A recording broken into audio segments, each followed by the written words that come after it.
Welcome to my channel thought digger. మీ అందరికీ thought digger ఛానల్కి స్వాగతం. ఈ ఛానల్ మీకు పురాతన దేవాలయాలు, పురాణాలు మరియు పవిత్ర గ్రంథాలు, హిందూ ఆచారాలు, పండుగలు, పర్వదినాల గురించి మరియు ఈ ఆచారాలు వెనుక దాగి ఉన్న పరమార్థాన్ని తెలియజేస్తుంది. అంతేకాకుండా టీటీడీ మరియు ఇతర దేవాలయాలకు సంబంధించిన లేటెస్ట్ ఇన్ఫర్మేషన్ని అందిస్తుంది. మరికొద్ది రోజులలో చార్ధామ్ యాత్ర మొదలవ్వబోతుంది.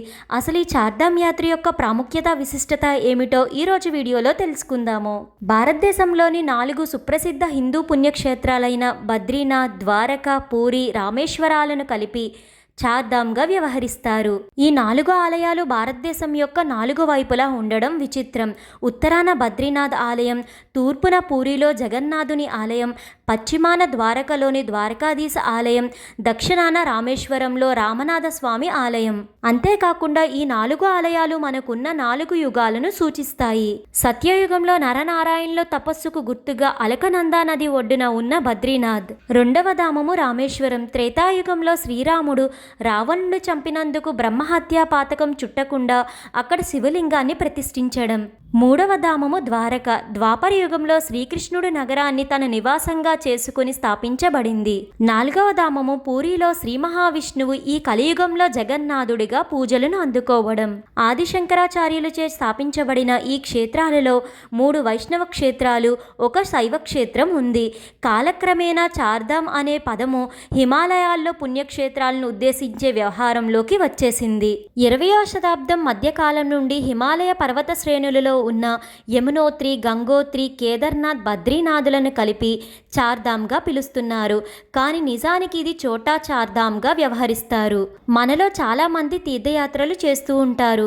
అయితే అన్ని తీర్థయాత్రల కన్నా చార్ధామ్ మరియు ఈ చోటా చార్ధామ్ యాత్రలు అత్యంత పరమ పవిత్రమైనవిగా పరిగణిస్తారు. చోటా చార్ధామ్ యాత్రలో భాగంగా ఉన్న 4 పవిత్రమైన పుణ్యక్షేత్రాలు యమునోత్రి, గంగోత్రి, కేదార్నాథ్, బద్రీనాథ్లు. ఇవి సంవత్సరంలో 6 నెలలు మాత్రమే తెరిచి ఉంటాయి ఈ ఆలయాలు. హిమాలయ శ్రేణులలో ప్రకృతి రమణీయతల మధ్య ఉన్న ఈ 4 దేవాలయాల తలుపులు మరికొద్ది రోజులలో తెరుచుకుంటున్నాయి.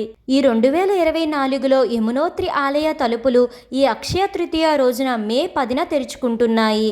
మరలా అక్టోబర్ 31న ఆలయం తాత్కాలికంగా మూసివేస్తారు.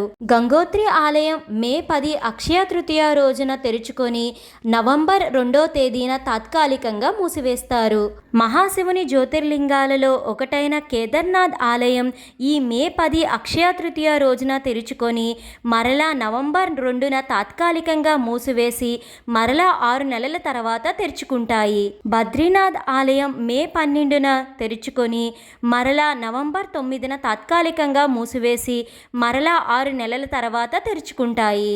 ఈ చార్ధామ్ యాత్ర చేయడం అంత సులువైతే కాదు, సాహసాలతో కూడుకొని ఉంటుంది ఈ ఆలయ దర్శనాలు. ఈ చోటా చార్ధామ్ యాత్రలో ముందుగా దర్శించుకోవలసిన ఆలయం యమునోత్రి. యమునోత్రి ఆలయం ఉత్తరాఖండ్లోని ఉత్తరకాశీ డిస్ట్రిక్ట్లో 3291 మీటర్ల ఎత్తులో ఘర్వాల్ హిమాలయాల్లో పశ్చిమ ప్రాంతంలో ఉంది. ఈ యమునోత్రి యమునా నది జన్మస్థలంగా చెప్తారు. తరువాతి ఆలయం గంగోత్రి. గంగోత్రి ఆలయం హిమాలయాల్లో లోతట్టు ప్రాంతాలలో ఉన్న సుందరమైన దేవాలయం. ఇది ఉత్తరాఖండ్లోని ఉత్తరకాశీలో ఉన్న గంగోత్రి పట్టణంలో ఉంది. ఈ దేవాలయం జీవన సరస్వతి అయిన గంగ మొదటిసారిగా భూమిని తాకిన అత్యంత పవిత్రమైన ప్రదేశం ఇది. హిందూ పురాణాల ప్రకారం అనేక శతాబ్దాల క్రితం ఘోర తపస్సు చేసిన భగీరథుడి తపస్సుకు మెచ్చి గంగాదేవి నదీ రూపాన్ని దాల్చి మనుష్యుల పాపాలను పోగొట్టడానికి ఈ భూమి మీదకి వచ్చింది. ఇలా గంగాదేవి భూమిని తాకిన అత్యంత సుందరమైన పవిత్రమైన ప్రదేశం ఈ గంగోత్రి ఆలయం. ఇలా భగీరథుడు చేసిన ఘోర తపస్సుకు మెచ్చి భూమి మీదకి వచ్చిన గంగా ప్రవాహాన్ని తగ్గించడానికి పరమశివుడు తన శిరస్సును మూలంగా అడ్డుపెట్టాడు. చోటా చార్ధామ్ యాత్రలో 3వ ఆలయం కేదార్నాథ్ ఆలయం. ఉత్తరాఖండ్ స్టేట్లో మందాకిని నది సమీపంలో గర్వాల్ హిమాలయ శ్రేణులలో ఉంది ఈ ఆలయం. హిందూ పురాణాల ప్రకారం ఈ ఆలయం పాండవులచే నిర్మించబడింది. అంతేకాకుండా మహాశివుని 12 జ్యోతిర్లింగాలలో 1 జ్యోతిర్లింగం ఈ కేదార్నాథ్.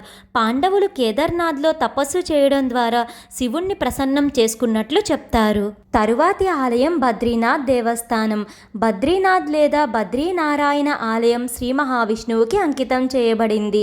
శ్రీ మహావిష్ణువు 108 దివ్య దేశాలలో ఒకటి ఈ ఆలయం. ఈ ఆలయం అలకనందా నది ఒడ్డున చమోలి డిస్ట్రిక్ట్లో ఉంది. హిందూ పురాణాల ప్రకారం శ్రీ మహావిష్ణువు ఈ ప్రదేశంలోనే ధ్యానంలో కూర్చున్నారట. ధ్యానంలో ఉండడం వల్ల శ్రీ మహావిష్ణువుకి ఈ చల్లని వాతావరణం గురించి తెలియలేదు. శ్రీ మహాలక్ష్మీదేవి బద్రీ చెట్టు రూపంలో ఆయన్ని రక్షించింది. అంతేకాకుండా నరనారాయణులు ఇద్దరూ ఇదే ప్రదేశంలో ఘోర తపస్సు చేశారట. ఈ చార్ధామ్ యాత్ర కేవలం భౌతిక ప్రయాణం మాత్రమే కాదు, శుద్ధి, తపస్సు మరియు దైవానుగ్రహం కోసం చేసే ఆధ్యాత్మిక యాత్ర. తెలుసుకున్నారు కదండి ఈ చార్ధామ్ యాత్రకు సంబంధించిన పూర్తి విశ్లేషణను. ఈ వీడియో మీకు ఎంతగానో ఉపయోగపడుతుందని అనుకుంటున్నాను. మీ సపోర్ట్ కోసం ఈ వీడియోని లైక్ చేసి షేర్ చేయండి. ఇలాంటి మరెన్నో వీడియోస్ కోసం థాట్డిగ్గర్ ఛానల్ని సబ్స్క్రైబ్ చేసి అక్కడే ఉన్న బెల్ ఐకాన్ని క్లిక్ చేయండి. ఓం నమో నారాయణాయ. Thank you for watching.